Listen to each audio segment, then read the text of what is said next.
It's the pleasure of the Department of Theater to present to you the 2013 Distinguished Alumni. And I'd also like to say that it's really kind of a dual award because also he had a big part in the film department. So we are thrilled to death to share this honor, this gentleman with not only through the Department of Theater but also through the Department of Film. And we were combined back then, but now they're their own separate unit. But it's my pleasure to welcome Leo Jeter, and I also first want to welcome his mother, Bonnie, and his father, John, who have traveled from Colorado, and we're just thrilled to have you here tonight and to make this wonderful celebration and this great moment today. It's a great moment for Utah. It's a great moment for the College of Fine Arts, and we can all be very, very proud of what's happening here today and what's going to happen tomorrow at 10:30 a.m. And I want to tell you, when Leo gave his workshop today to the students in our Babcock Theater, and I think it was definitely emotional for me, and I feel like it might have been emotional for Leo too, but that's up to him. But I could definitely see someone who was walking back in a space and walking back in a building that had a really emotional contact for him, and that's what made it emotional for me. And I know that having his mother and his father there and his partner and sharing that with our students today was really very, very special.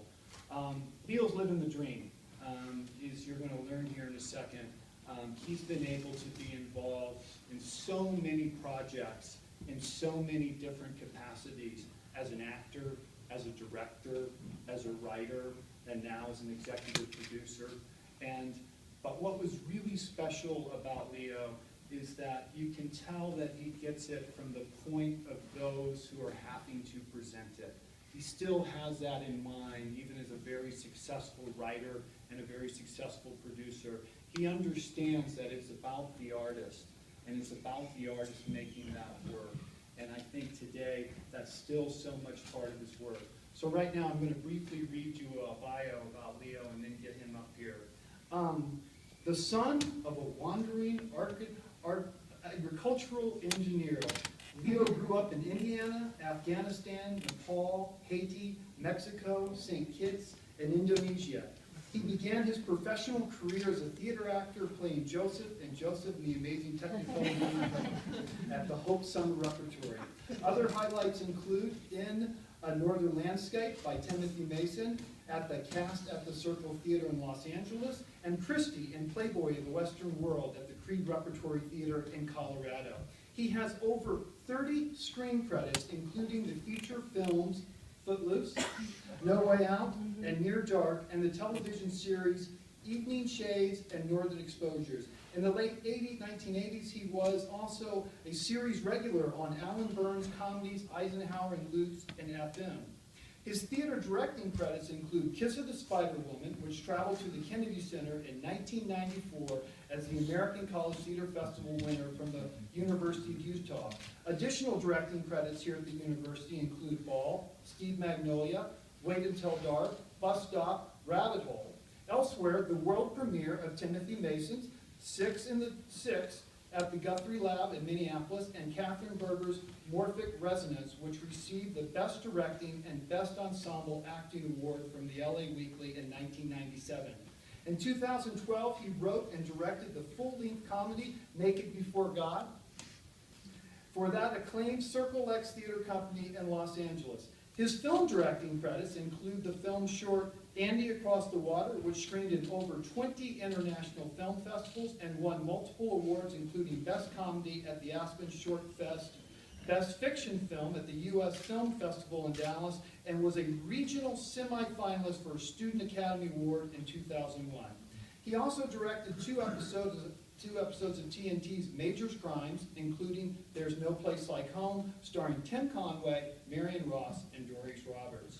As a writer for television, he has written over 20-hour-long scripts. His first two jobs, the Fox drama Skin and the CBS crime drama Close to Home, were both created by his friend and mentor, Jim Leonard.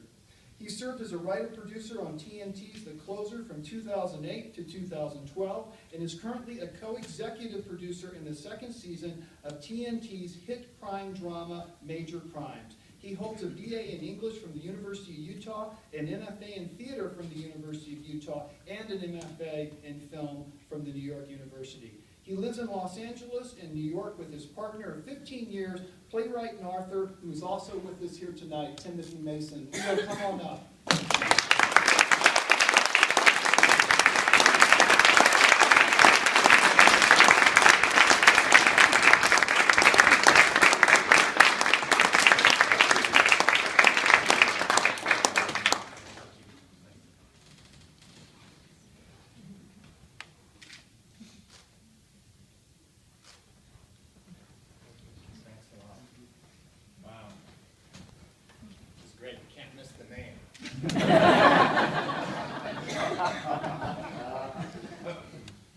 This is a hunk of metal. I feel like I'm wearing an asteroid. Aliens in space could probably recognize my achievements. They're afraid.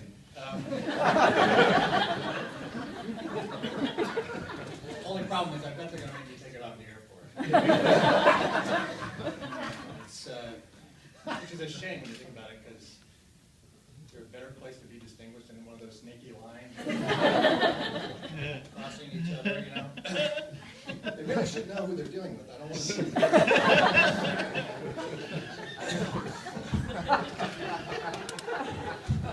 Maybe they won't make me take my shoes off. Is there anything more embarrassing than having to pull your belt out in public? But it brings you back down to earth. Kind of reminds me of an award I got in high school for being the best all-around person.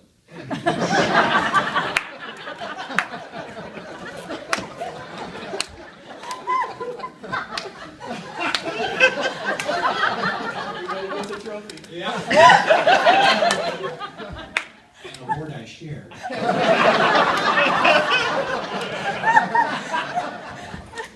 With the Mark 13.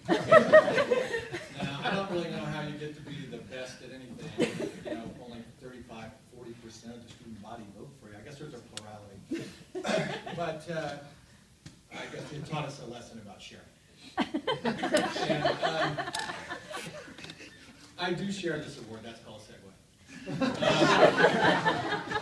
I share this award with so many people, particularly, obviously, faculty people, many of whom are now with me here tonight, like Brian Patrick's here and Sandra Shotwell's here. And you may know, like Ann Decker and Ken Washington, and fabulous, fabulous people who taught me the meaning of the moment and how to bore into the details of life and realize that they're infinite, and the further you go, the better the outcome. And this was always a place that created space for me to do that. Both times I came here as an undergrad, and as a grad, I was coming off an acting career in Los Angeles and was looking for a place to kind of experiment, really. Yes, turned out.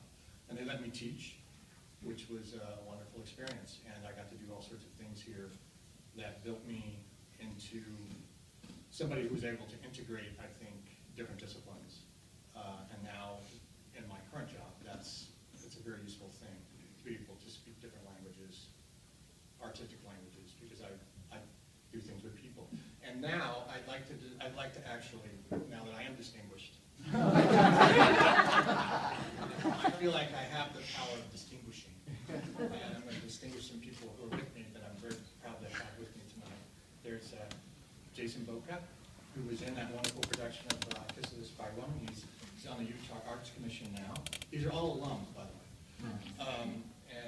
We had because of his wonderful portrayal, we went to the Kennedy Center in Washington, D.C., and we almost got kicked out of the hotel because of a very good impersonation of Betty Davis. I'm not sure that was you. It may have been Chris Ford, but you weren't involved. Megan McCormick, sitting right next to him, did the lights for that show.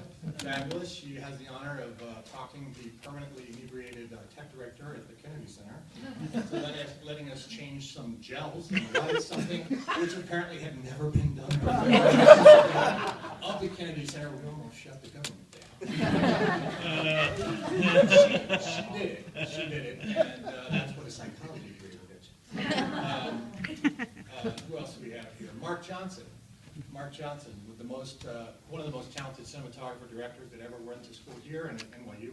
We had the pleasure of going to school in both places together. Mark Johnson was shooting a film of mine, second year film once. I remember we were in some loft in a beautiful place in New York, and he jumped up on the couch to fix a light that was not right or falling or something, and tore off his big toenail. Oh. I don't even like to say that. Just thinking about it, but that's a big toe from these are the kinds of things you remember. Michael Behrens. Michael Behrens is in several projects that I was involved in, currently working as an actor here in Salt Lake City. You've probably seen him in various things at SLAC. Michael was in a play that I directed in Creede, Colorado, and if you knew Michael, this would be amazing. Got more laughs with his mouth shut than anybody I've ever known in my life. He played a language-challenged Mormon missionary from Scandinavia. Essentially did a bunch of upstage material that I won't say disrupted the production with hilarity, but it came pretty close. The scenery didn't survive. The scenery did not survive, yes. And of course, my mom and dad, Bonnie and John, who made the trip here today, which is fantastic, because they never stop moving. They're always going somewhere, so they drove out here to see this and be with us all, and I really owe them everything, because they not only allowed me to be successful, they allowed me to fail successfully. Which is to say, I never felt like it was over when I felt like it was over. And you know how that feels. And they've always been there for me, and they're here tonight, and that's awesome. And finally, I'd like to thank my partner, my soon-to-be husband, Mr. Timothy Mason, playwright and author, who taught me what it means to be an artist, truly, and to have the discipline and the compassion for others that's required, and to not get too big in the head about anything, and to remember the moment, and always go after that. And this is one of those moments. So thank you all very much.